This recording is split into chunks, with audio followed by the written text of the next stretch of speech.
ఆదికాండం 9వ అధ్యాయం 1 నుండి 7 వచనాలు. దీంట్లోనే మనం చాలా పాఠాలు నేర్చుకుంటున్నాం. దేవుని బిడ్డలారా, ఈ 1 నుండి 7 వచనాలకి 9వ అధ్యాయం ఆదికాండం 9వ అధ్యాయం 1 నుండి 7 వచనాల్లో మనం ఒక టైటిల్ పెట్టుకున్నాం.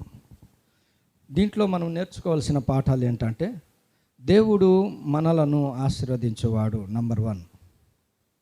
నంబర్ 2, దేవుడు ఈ భూమి మీద ఎన్నో సకల జీవరాశులు కదా, అక్కడ ఒక మాట వ్రాయబడింది. అక్కడ ఏమని ఉందంటే, 2వ వచనంలో అడవి జంతువులన్నిటికీ, ఆకాశ పక్షులన్నిటికీ, నేల మీద ప్రాకు ప్రతి పురుగుకును, సముద్రపు చేపలన్నిటికీ, అంటే ఇన్ని రకాలైనవి ఉంటే వాటి మీద మనకు అధికారము, ఆధిక్యత దేవుడు ఇచ్చాడు.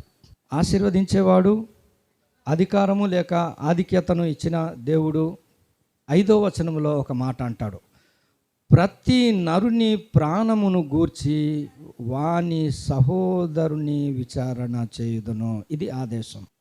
మనం ఎందుకు పక్కవారి గురించి మనం పూచి పడాలి అంటే అక్కడ రాస్తాడు,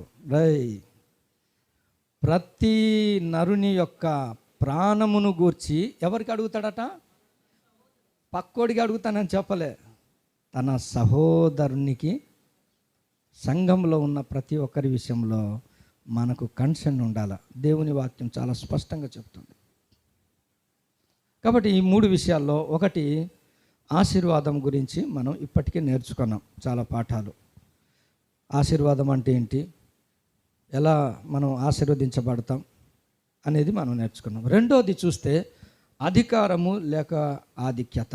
దేవుడు తన బిడ్డలకు, ఆశీర్వదించిన తన బిడ్డలకు దేవుడు ఆధిక్యతలు ఇచ్చాడు, అధికారం ఇచ్చాడు. బైబిల్ గ్రంథంలో మీరు చూస్తే ఆధిక్యతలు లేకుండా, అధికారము లేకుండా ఎవరిని ఉంచలేదు.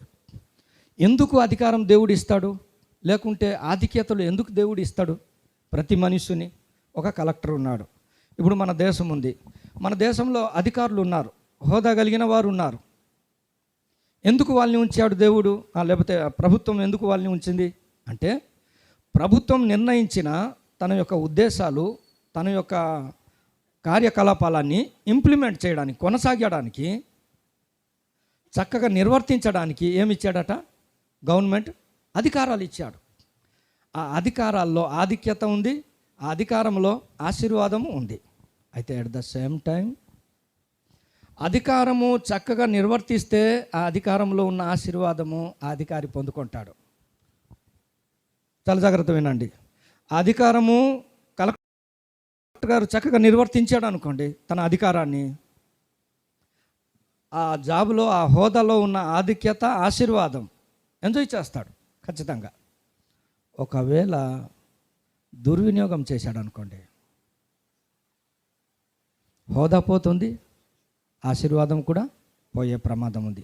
అలాగే దేవుడు తన ఆశీర్వదింపబడిన తన బిడ్డలకి ఆధిక్యత లేకుంటే అధికారం ఎందుకు ఇస్తాడంటే, దేవుని యొక్క ఆశీర్వాదాలు మనం అనుభవించడానికి అధికారం మనకు అవసరం. దేవుని బిడ్డలారా, దేవుడు కూడా మానవుని ఆశీర్వదించిన వాడు. ఆదికాండంలో మనం చూస్తే దేవుడు మానవుని ఆశీర్వదించెను అని వ్రాయబడింది. నెక్స్ట్ ఇక్కడ మనం చూస్తే మరలా దేవుని యొక్క ఆశీర్వాదం ఇక్కడ మనం చూస్తున్నాం. అయితే ఈ ఆశీర్వాదము మనకు ఎలాగొచ్చిందట? ఈ లోకంలో అయితే అధికారం రావాలంటే జ్ఞానం ఉండాలా, జ్ఞానం ఉంటే అధికారాలు వస్తాయి, డబ్బు ఉంటే అధికారాలు వస్తాయి, బంధుబలగం ఉంటే, ఇదిగో మన వాళ్ళంతా ఉండే ఏసీ అంటారు ఓటు అంటే అధికారం వస్తుంది, ధనబలమో కండబలమో ఏదైనా ఒకటి. కానీ దేవుడిచ్చే ఆశీర్వాదం తర్వాత నెక్స్ట్ ఏంటంటే అధికారము లేకపోతే ఆధిక్యతలు. ఇవి దేవుడు మనకు ఎందుకు ఇచ్చాడంటే, ఒకటి దేవుడు మనకు అనుగ్రహించిన ఆశీర్వాదాన్ని మనం అనుభవించడానికి, నంబర్ 1. నంబర్ 2, ఆ ఆశీర్వాదంలో కొనసాగడానికి, నంబర్ 3, ఈ ఆశీర్వాదంలోనే దేవుడు ఉద్దేశించిన ఉద్దేశాలన్నీ ఈ భూమి మీద తన కార్యాలు చేయడానికి దేవుడు మనల్ని ఆశీర్వదిస్తాడు. అందుకే మన జీవితాల్లో మనం తెలుసుకోవాలా. యేసు ప్రభు కూడా ఈ లోకానికి వచ్చినప్పుడు యేసు ప్రభు గురించి ఇలా వ్రాయబడింది చూడండి. రోమా పత్రిక 9వ అధ్యాయం 5వ వచనం. ఇతను ఎలాంటి వాడట? సర్వ అధికారము కలిగిన దేవుడు. మత్తయి సువార్త 28వ అధ్యాయము 18వ వచనం. ఇక్కడ మనం చూస్తే దేవునికి పరలోకమందును భూమి మీద ఏముందట? సర్వ అధికారము. దేవుడు అధికారము కలిగిన వాడు, అధికారం లేనివాడు కాడు. సర్వ సృష్టి మీద ఆయనకు అధికారం ఉంది. ఇప్పుడు తన్ని నమ్మిన దేవుని ప్రజలకు కూడా, ఎందరైతే దేవుని అంగీకరించారో వారందరికీ దేవుని పిల్లలగుటకు ఆయన ఏమిచ్చాడు? దేవుని పిల్లలు అధికారము కలిగిన వాడు. దేవుడు సర్వాధికారి, సృష్టి అంతటి మీద అధికారం కలిగిన వాడు. దేవుని ప్రజలు కూడా ఎలాంటి వారు తెలుసా? అధికారం కలిగిన వాడు. అధికారం లేనివారు కారు. చూడండి, ఎగ్జాంపుల్ కొన్ని వచనాలు మనం చూద్దాం. ఇక్కడ ఏమని వ్రాయబడిందంటే లూకాసు వార్త 19వ అధ్యాయము, లూకాసు వార్త 19వ అధ్యాయం 16వ వచనం నుండి 19వ వచనం వరకు. ఇక్కడ గమనించండి, 5 మీనాలు 5 తలాంతులు. దీనికి పట్టణాల మీద అధికారానికి ఏమైనా లింకప్ ఉందా? ఒకసారి ఆలోచన చేయండి. 5 మీనాలు ఇవ్వడం ఏంటి? నేను 5 మీనాలు సంపాదించానంటే నువ్వు 5 పట్టణాల మీద నువ్వు అధికారం. దేవుని బిడ్డలారా, ఈరోజు మనం నేర్చుకోవాలా? దేవుని కొరకు జీవిస్తున్న మన జీవితంలో రాబో యుగంలో మనం ఎలా ఉండాలని దేవుడు కోరుతున్నాడు తెలుసా? ఒక అధికారిగా ఉండాలని. అందుకే ఈ 5 మీనాలు నీకు ఇచ్చాడు. ఈ 2 మీనాలు ఎందుకు ఇచ్చాడు? 2 పట్టణాల మీద అధికారివై ఉండడానికి. ఒకడు మాత్రం ఈ ఒక్క మీన నాకెందుకురా, నువ్వు ఎలాంటోడో నాకు తెలుసురా అని తర్వాత చెప్తున్నాడు. అతను దాచిపెట్టినవాడు. మన జీవితాల్లో మనం నేర్చుకోవాలా? దేవుని కొరకు మనకిచ్చిన ప్రతి తలాంతు, అది చిన్నదే కానీ పెద్దదే కానీ. ఇప్పుడు అన్న పాట రాస్తున్నాడు, ఎన్ని మార్పులు చేర్పులు, ఎన్ని కూర్పులు, దాన్ని ఎంత డిజైన్ చేయబడింది. ఇప్పుడు చూడండి ఎంత చక్కగా. చిన్నదే పరిచర్య, but God will recognize, God will record. అతను అంటాడు, అయ్యా నువ్వు 5 నాకు ఇచ్చావు, నేను 5 సంపాదించాను అన్నాడు. 1 అతన్ని పొగుడుతున్నాడు, 2 అధికారాన్ని ఇస్తున్నాడు. ఎంత ఆశీర్వాదకరం. దేవుని బిడ్డలారా, దేవుడు మనకిచ్చిన ఏ తలాంతైనా సరే వాటి కొరకు మనం ప్రయాసపడితే మనకెంత ఆశీర్వాదకరం తెలుసా? దేవుని బిడ్డలు అధికారం కలిగిన వారు అని చెప్పడానికి నేను ఈ మాట చెప్తున్నాను. మరొక మాట చూడండి, చూద్దాం. కొరింథీ పత్రిక 6వ అధ్యాయము 2-3 వచనాలు. పరిశుద్ధులు లోకమునకు ఎంత ఆధిక్యత అండి. ఎవరు పరిశుద్ధుడు? గొప్ప ఐశ్వర్యం ఉంటే పరిశుద్ధుడా?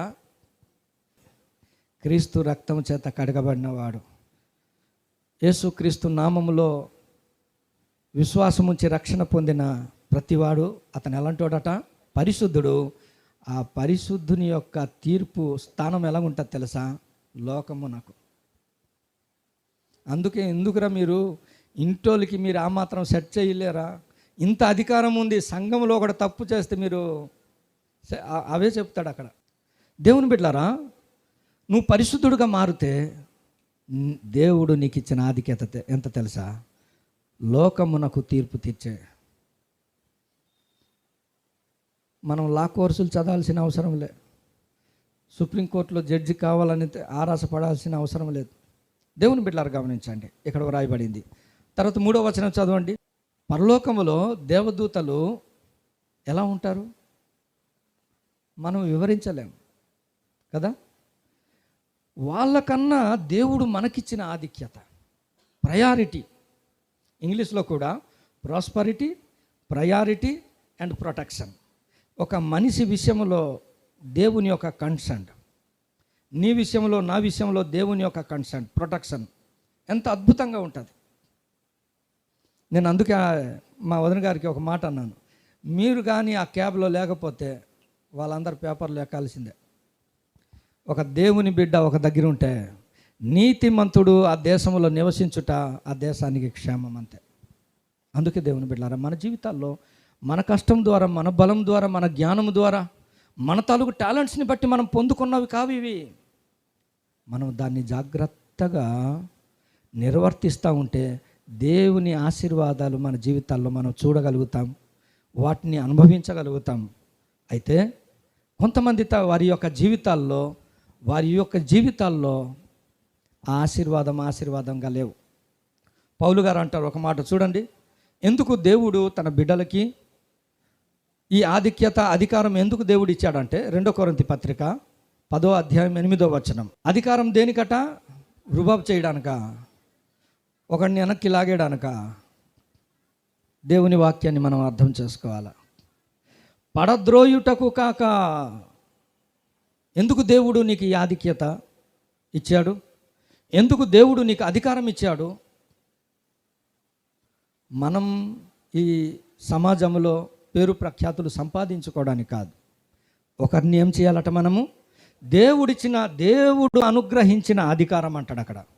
దేవుడు అనుగ్రహించిన అధికారం ఎలాగంటే, అన్న పడుకో ఉన్నాడు బాధపడుతూ, అన్నను కూర్చోబెట్టి నిలబెట్టి పరామర్శ చేసి ప్రభు సన్నిధిలో సంపూర్ణంగా నిలబెట్టాలి. ఒకప్పుడు చాలా వీక్, ఇప్పుడు పీక్ కదా, ఆనందం అనిపిస్తుంది. ఒక వ్యక్తి బలహీనపడుతుంటే పర్వాలేదన్న, ఎప్పుడైనా నా మాటలు మీరు చూడండి కదా. ఇప్పుడు తిమోతి ఉన్నాడు, ఆ అక్క నాకు ఫోన్ చేసి అంటే అతను శపించుకుంటున్నారన్న, ఇంకా నా కొడుక్కి ఉద్యోగం రాదన్న అంటే దేవుడు ఏం చేశాడు? ఒక దెబ్బకి 2 ఉద్యోగాలు ఒకేసారి. దేవుని బిడ్డలారా, దేవుడు తన కృపను చూపేవాడు. ఎందుకు అధికారం దేవుడు ప్రతి వ్యక్తిని ఇస్తాడంటే, మనం ఏం చేయాలట?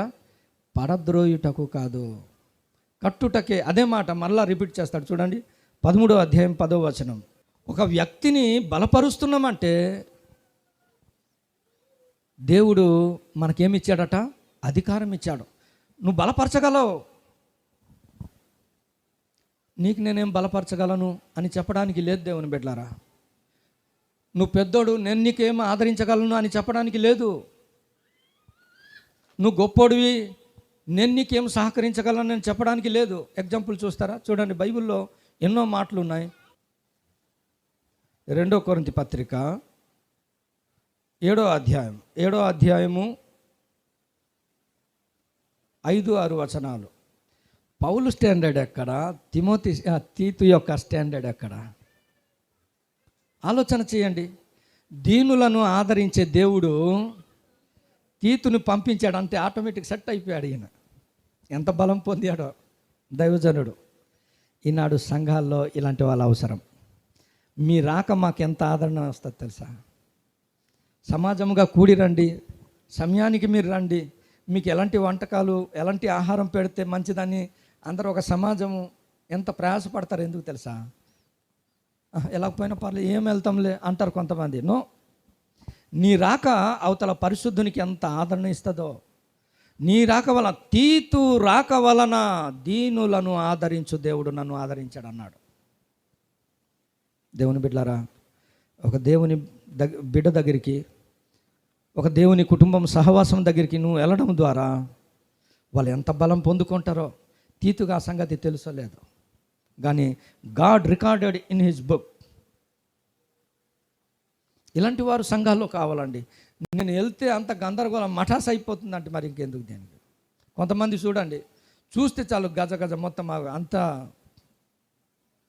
ఆడు బాబేలు గోపురం కట్టాడో లేదు, బాబేలు అంటే ఏంటట? తారుమారు. బాబేలు అంటే తారుమారు. అందుకే ఈ లోకం యొక్క అంతమందు 2 టాపిక్ గురించి దేవుడు మాట్లాడాడు, పరిశుద్ధాత్మ దేవుడు. ఇంతకుముందు జూమ్ ప్రేయర్ మీటింగ్లో నేను చెప్పాను. 2 టాపిక్స్. నంబర్ 1 బబులోను సామ్రాజ్యం, బాబేలు పట్టణం గురించి.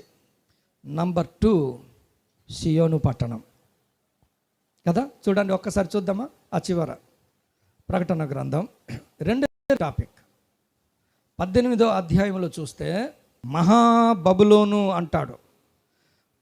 18వ అధ్యాయము 15వ వచనం. ఆ పట్టణము చేత ధనవంతులైన వర్తకులు ఎంతమంది ఉన్నారో అక్కడ రాస్తాడు. అక్కడ ఏమంటాడు తెలుసా? అక్కడ ఏమట?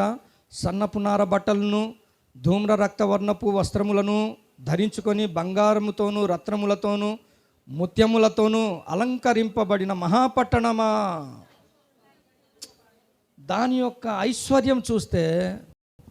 సియోను పట్టణం నథింగ్ మనుషుల దృష్టిలో. అయితే ఈ అధ్యాయం చూస్తే ఎంత ఆనందం అనిపిస్తుంది తెలుసా? చదివితే ఒక పరిశుద్ధుడు ఈ 2 అధ్యాయాలు 18, 19 చదివితే ఎంత ఆనందం.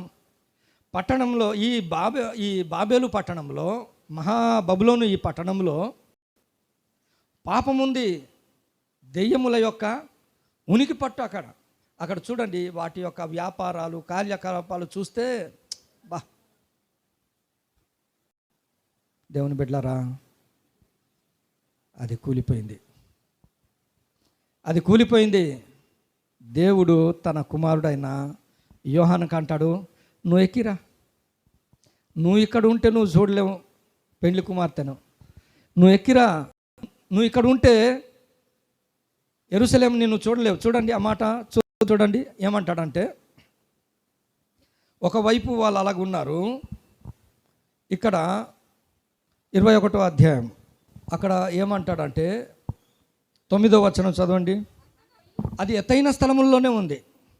ఈ యెరూషలేం పట్టణము ఎత్తైన స్థలముల్లోనే ఉంది. మీరు చాలా మాటలు ఇక్కడ వ్రాయబడి ఉంటుంది. ఇప్పుడు నేను ఆ రిఫరెన్స్ నాకు ఐడియాలు లేవు. యోహానికి ఎప్పుడు చెప్పినా సరే నువ్వు ఇక్కడికి రా అంటాడు, నువ్వు ఇక్కడికి ఎక్కిరా అంటాడు. చూడండి 4వ అధ్యాయంలో కూడా చూద్దాం. చూడండి ప్రకటన గ్రంథం చాలా చక్కగా రాస్తాడు పరిశుద్ధాత్మ దేవుడు. 4వ అధ్యాయం 1వ వచనం చివరి భాగం చదవండి. నీవు ఇక్కడికి ఎక్కిరమ్ము. ఏం అక్కడే చెప్పడానికి అవ్వదా? జరగవలసింది అక్కడ చెప్తే అవ్వదా? ఈ మాట మీరు ఫోన్లో ఉంటే చాలా రిఫరెన్స్లో వచ్చేస్తాయి. అక్కడ కొడితే ఇక్కడికి ఎక్కిరమ్ము అని ఎన్ని పదాలు అంటాడు. నేను చాలాసార్లు చెప్పాను, దేవుని శిష్యుడికి ఎక్కవలసిన అవసరం వస్తే నీకు నాకెంత అవసరం వస్తుంది? దేవుని వెంబడించి దేవుని జరగవలసిన సంగతులు రాయగలిగిన సామర్థ్యం కలిగిన దైవజనుడికే ఒక పర్వతం ఎక్కవలసిన అవసరం వస్తే నీకు ఎక్కాల్సిన అవసరం ఒక ఆత్మీయ జీవితంలో ప్రభు కొరకు. ఎందుకంటే యెరూషలేం పట్టణం కింద లేదు, ఎత్తైన పట్టణం. అది గొప్ప పర్వతముల మీద ఉన్నది.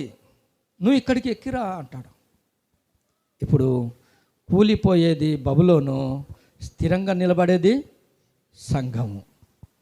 అదే పెండ్లి కుమార్తె, అదే సంఘములో బబులోను ఉందనుకో, ఆ సంఘం ఏమైపోద్దట?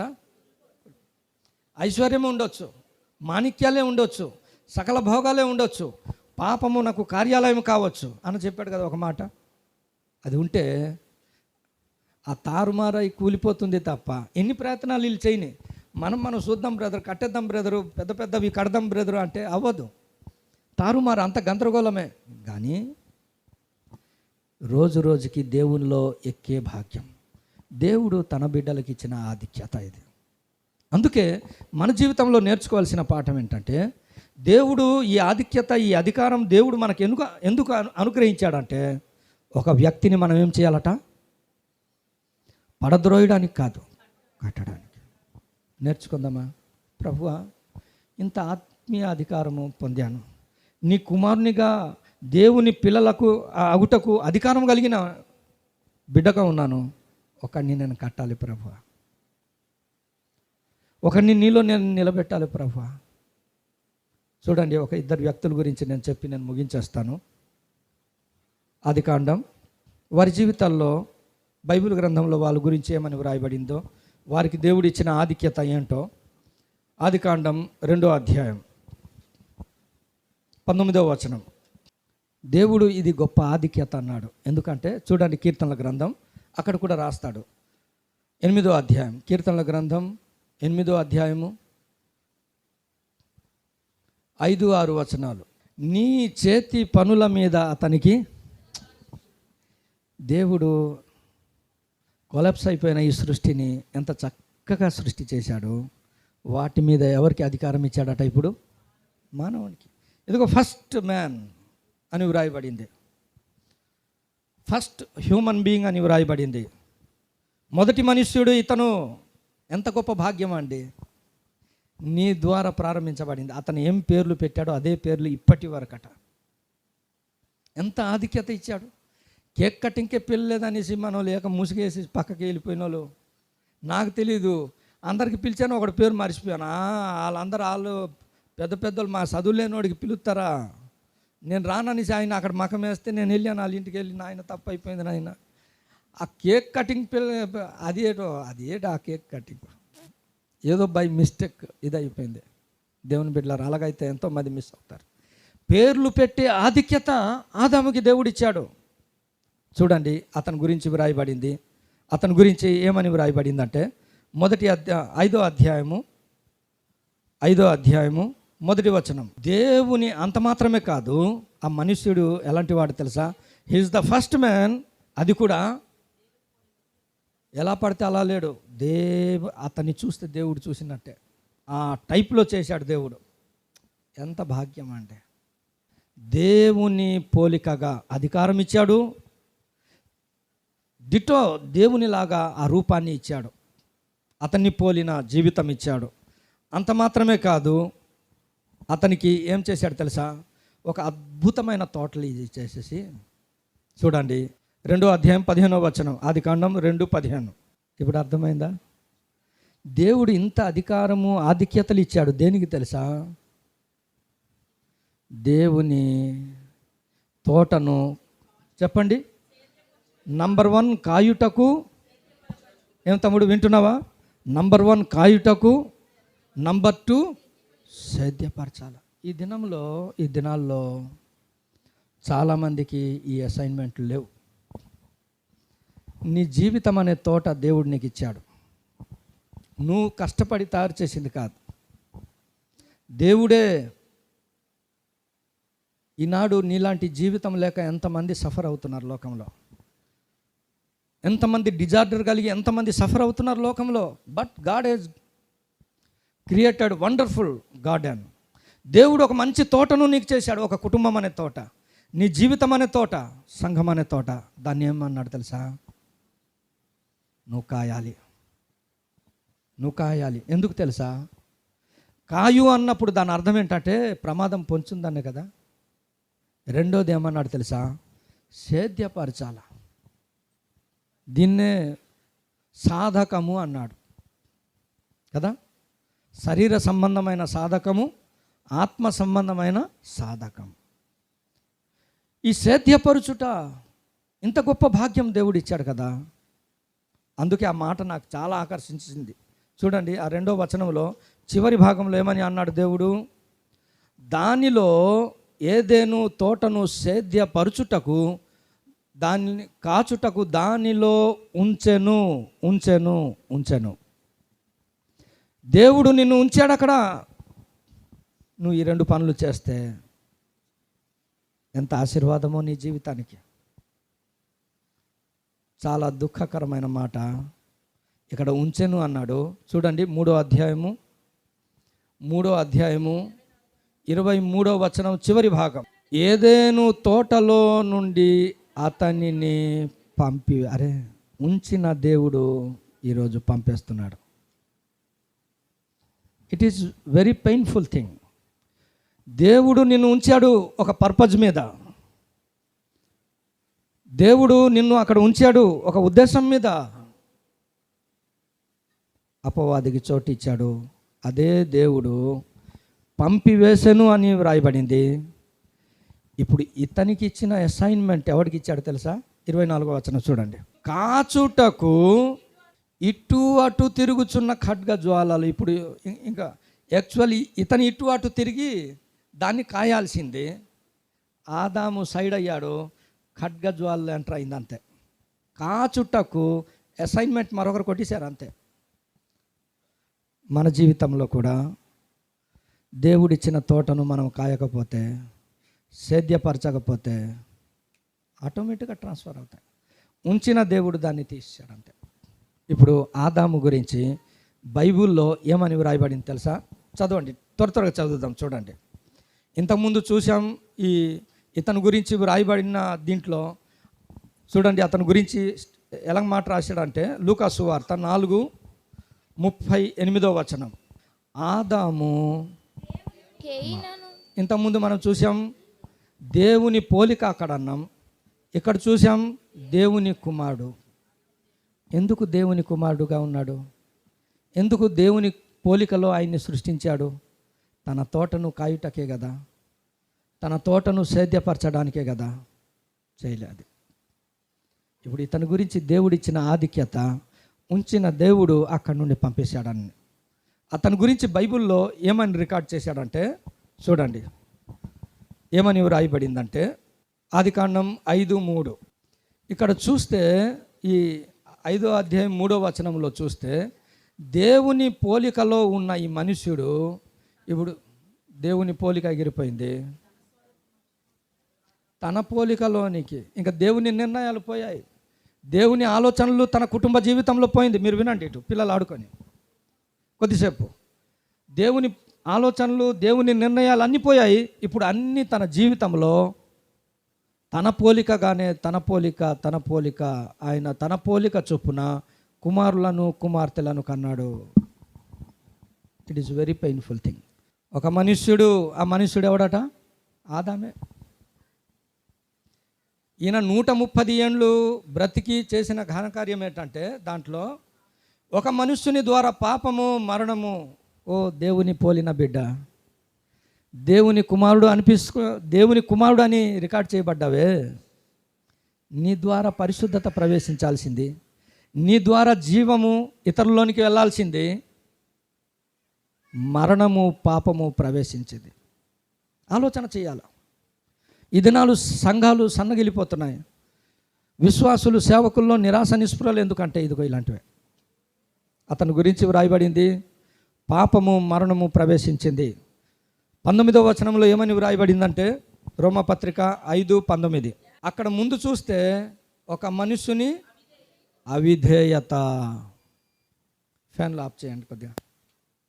దేవుని బిడ్డలారా, ఒక మనుషుని వలన, ఆ మనుషుడు ఎవడు తెలుసా? పాపానికి కారణమైన వాడు మొదటి మానవుడు, మరణానికి కారణమైన వాడు మొదటి మానవుడు. ఇతను దేవుని పోలికలో ఉన్నవాడే, దేవుని కుమారుడు అని రాయబడిన వాడే. అతని గురించి రాయబడింది, అతను అవిధేయత వలన. అతని గురించి రాయబడింది. అతని గురించి చూడండి, 1 కొరింథీ పత్రిక 15వ అధ్యాయము ఆదాము గురించి వ్రాయబడిన మాట 47వ వచనం. బైబిల్ గ్రంథంలో ఆదాము గురించి వ్రాయబడింది, దేవుని పోలికలో ఉన్నవాడు. చివరికి ఎలా మిగిలిపోయాడంటే ఆదాము గురించి పరిశుద్ధాత్మ దేవుడు రాశాడు, భూ సంబంధి. ఇంత జీవితం చేసి ఇంత పరిచర్య చేసి మన గురించి జీవ గ్రంథంలో ఇతను భూ సంబంధిరా అంటే ఇంకా సుఖం ఏంటి? ఇంకా అతని గురించి వ్రాయబడింది చూడండి. అతని గురించే పరిశుద్ధాత్మ దేవుడు అంటాడు. 45వ వచనం చదవండి. యేసు ప్రభు గురించి పోలుస్తూ, ఈయన కడపటి ఆదాము, ఇతని ఆత్మ అయితే అతను శరీరం అంతే. శరీరానుసారైన మనుష్యుడు. మీరు 8వ అధ్యాయం రోమపత్రికలో చదువుకోండి. శరీరానుసారమైన మనస్సు ఎంత భయంకరమో అక్కడ రాస్తాడు. మళ్ళీ అతని గురించి చివరిగా ఒక మాట అంటాడు చూడండి. ఆదికాండం 3వ అధ్యాయము 17వ వచనం. ఆదికాండం 3:17. అరే, నీ వలన ఆశీర్వదించబడాల్సింది ఒకరు పోయి నీ వలన నేల శపించబడిందయా. ఓ దేవుని పోలికగా పుట్టిన మనుష్యుడా, నీ వలన ఒక కుటుంబం శాపమైతే, నీ వలన ఒక కుటుంబానికి పాపము మరణము కారణమైతే ఎంత బాధాకరమైన విషయం తెలుసా? మన జీవితంలో మనం నేర్చుకుందాం. ఆ నేల ఎంతో సత్వగల నేలగా ఉండాలనే కదా నిన్ను సేద్యపరచడానికి వచ్చాడు. సత్వగల భూమిగా ఉండాలనే కదా నిన్ను అక్కడ ఉంచాడు. ఇప్పుడు నేల ఏమైపోయింది? సత్తువ పోయింది. సంఘంలో దేవుడు నన్ను ఎందుకు ఉంచాడు? సత్వగల భూమిగా మారాలని, ఫలభరితమైన తోటగా ఉండాలని దేవుడు నన్ను ఉంచితే, నా ద్వారా సంఘం ఎండిపోతే ఆలోచన చేయాలి మనం. దేవుడిచ్చిన ఆధిక్యతలో ఆదాముకి, హీఈస్ ద ఫస్ట్ మ్యాన్. ఆయన దేవుని పోలికలో ఉన్నవాడు, దేవుని కుమారుడు. అంత మాత్రమే కాదు, దేవుని యొక్క సృష్టి అంతటి మీద, అతని చేతి పనుల మీద. మరొక దగ్గర ఏమని అన్నాడు తెలుసా? చూడండి, కీర్తనలు 8వ అధ్యాయం 9వ వచనం. అది దేవుడు ఇంత సృష్టి చేసి ఎవడు పాదాల దగ్గర పెట్టాడట దేవుడు. ఈ ఆదం పేరే మనం చెప్పాలి. Is the first man. అంటే అంత మహిమ కలిగిన, ప్రభావం కలిగిన దేవుడు తన పనులన్నీ తీసుకొచ్చి ఇప్పుడు మనం కూడా చూడండి, మనం అన్నీ చేస్తాం. మన పిల్లలు చిన్నోళ్ళు అనుకో, అవన్నీ తీసుకొచ్చి ఎక్కడ పెడతాం? ఆ పిల్లోడు ముందర ఇలా పడేస్తాం అంతే. అది ₹1,00,000 అవని, ₹1,00,00,000 అవని కదా. అలాగా ఆడికి తెలియదు. ఆ ఏ వస్తువు అయినా ఇలా ఆడుకుంటుంటే మనం మురిసిపోతుంటాం. దేవుడు కూడా అదే చేశాడు. కానీ అవకాశాలని కోల్పోయాడు, ఆధిక్యతల్ని చేజార్చుకున్నాడు ఆదాము. ఈరోజు నీవు నేను ఆ పరిస్థితి ఉండకూడదు.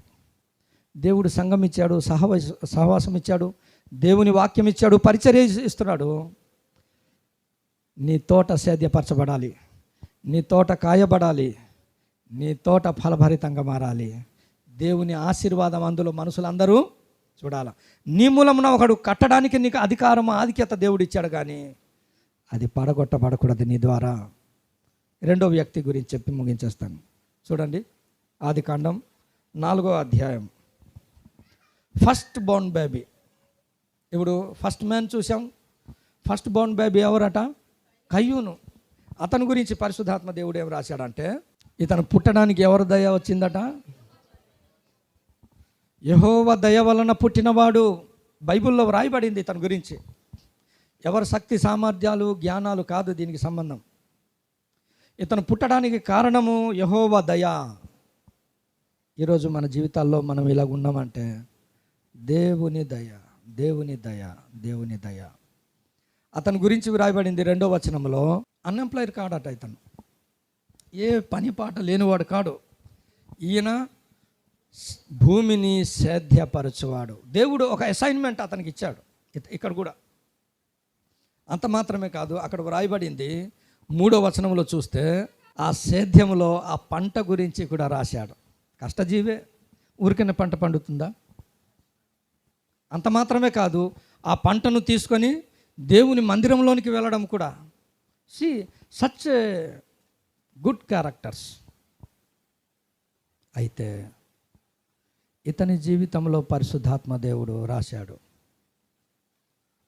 అక్కడ చూస్తే దేవుడు కయ్యూని యొక్క అర్పణను లక్ష్య పెట్టలేదు అని మొదలు పెట్టాడు. కానీ ఎన్ని విషయాలు అతని గురించి వ్రాయబడింది తెలుసా? మొట్టమొదటి మనుషుడే, దేవుని దయ వలన పుట్టినవాడే, కష్టపడి సేద్యం చేశావు కదా. పొలాన్ని సేద్యపరిచిన వాడు, కానీ తన జీవితాన్ని సేద్యపరచలేకపోయాడు ఇతను. ఈనాడు చాలామంది ఊరోళ్ళందరికీ చెప్తారు, కానీ అతనికి తన కుటుంబానికి చెప్పలేడు.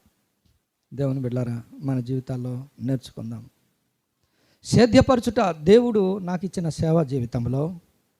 నేను ఇక్కడ ఎలాగుంటానో నా గృహంలో కూడా అలాగుంటేనే నాకు ఆశీర్వాదం. నేను నా గృహంలో ఎలాగుంటానో నా పిల్లల జీవితంలో అలాగుంటేనే వాళ్ళకి దీవెన. కయ్యూను గురించి వ్రాయబడింది, మీరే త్వరగా చదివేయండి, నేను ముగించేస్తాను. చూడండి, దేవుడిచ్చిన ఆధిక్యతలు ఇతని జీవితంలో ఎలా దుర్వినియోగం చేయబడిందో. నంబర్ 1 మనం చూస్తే 4వ వచనం, 4వ అధ్యాయము 4వ వచనం. కయ్యూనును అతని అర్పణను, దీన్నే భక్తుడు ఏమంటాడు తెలుసా? ఒక దగ్గర ఇతని గురించి వ్రాయబడింది. చూడండి, ఒక దగ్గర నూతన నిబంధనలో అతని గురించి ఏమని వ్రాయబడిందంటే, యూదా పత్రిక 1వ అధ్యాయము 11వ వచనం. కయ్యూను నడిచిన మార్గం ఒకటి ఉంది భూమి మీద. తెలుసా? ఎప్పుడైనా ఆలోచించారా? ఈ కయ్యూన్ని దేవుడు లక్ష్య పెట్టలేదు. అక్కడ యూదా రాస్తున్నాడు. ఏమంటాడు? కయ్యూను నడిచిన మార్గములో. ఆ మార్గం ఏంటి మనం తెలుసుకోవాలి. నీవు నేను ఆ మార్గంలో నడవకూడదు. ఏంటి ఆ మార్గము? నంబర్ 1 ఆ మార్గం ఏంటంటే, బలి అర్పణ గురించి దేవుడు ఆల్రెడీ ఫ్రమ్ ద బిగినింగ్ నుండి ఆ జ్ఞానం మానవుల్లో పెట్టాడు.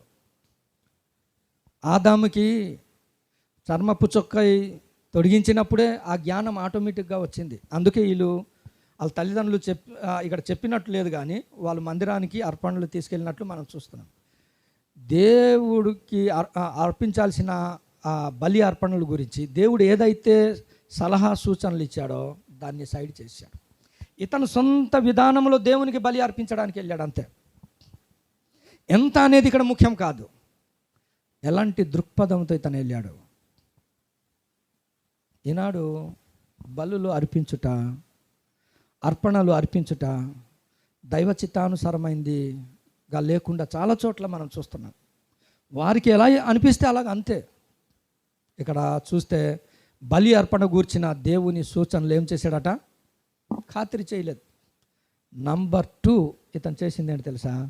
దేవుడు మెచ్చుకున్న వ్యక్తిని చంపేశాడు అంతే.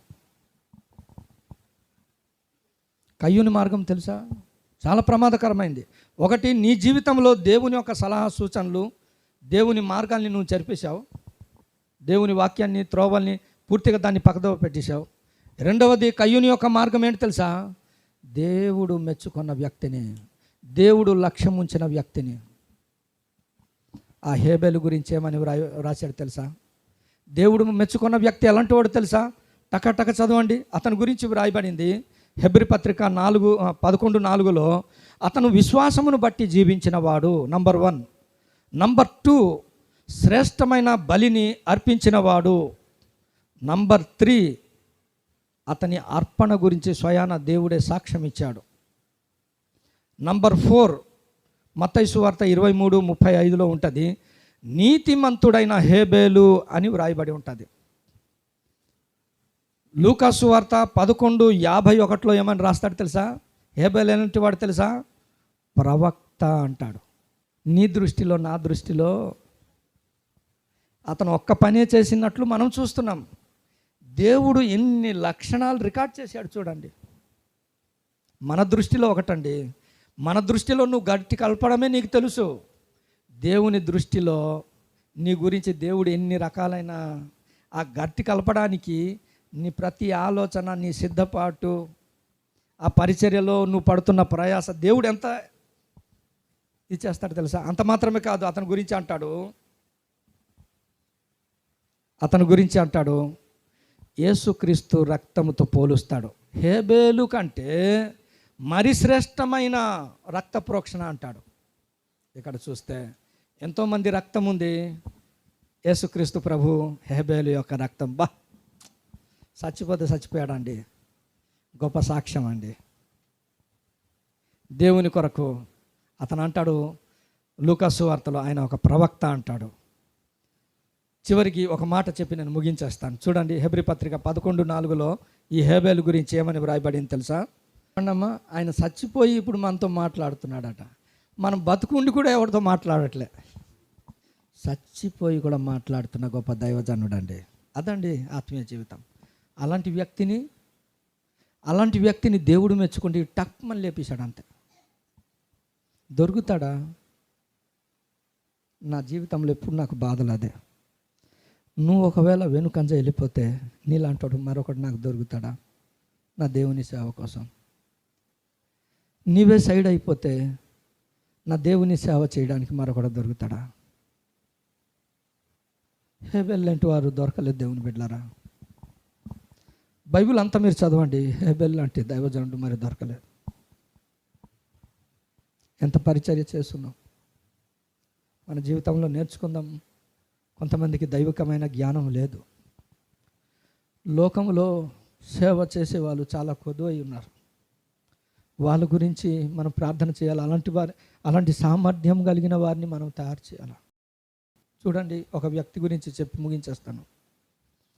ఫిలిప్పీ పత్రిక 2వ అధ్యాయం, ఫిలిప్పీ పత్రిక 20వ వచనం, 20, 21, 22 ఎంత మంచి సాక్ష్యం తెలుసా? ఈ తిమోతికి ఎంతో కష్టం.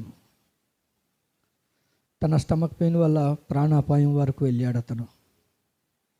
అందరు సొంత పనులు చూసుకుంటుంటే దేవుని పని కొరకై అతని యోగ్యత ఏంటి తెలుసా? దేవుని పనులు చూడడం. అతని యోగ్యత ఏంటి తెలుసా? మీ అందరి కొరకు చింతించడం. అతని యోగ్యత ఏంటి తెలుసా? తండ్రికి కుమారుడు ఎలా సేవ చేస్తాడో అలా సేవ చేయడం. ఇదండి యోగ్యతలు. ఒక కయ్యూన్లాగా దేవుడిచ్చిన ఆధిక్యతను కోల్పోతామా? ఒక ఆదాములాగా దేవుడిచ్చిన అధికారం ఆధిక్యతను కోల్పోతామా? మోకరించండి, ప్రార్థన చేద్దాం. ప్రభువా, నీవు ఇచ్చిన అధికారము, నీ ఆశీర్వాదం అనుభవించడానికి నా జీవితంలో, ఆశీర్వాదంలో నేను కొనసాగడానికి ప్రభువా అని ప్రార్థన చేద్దాం.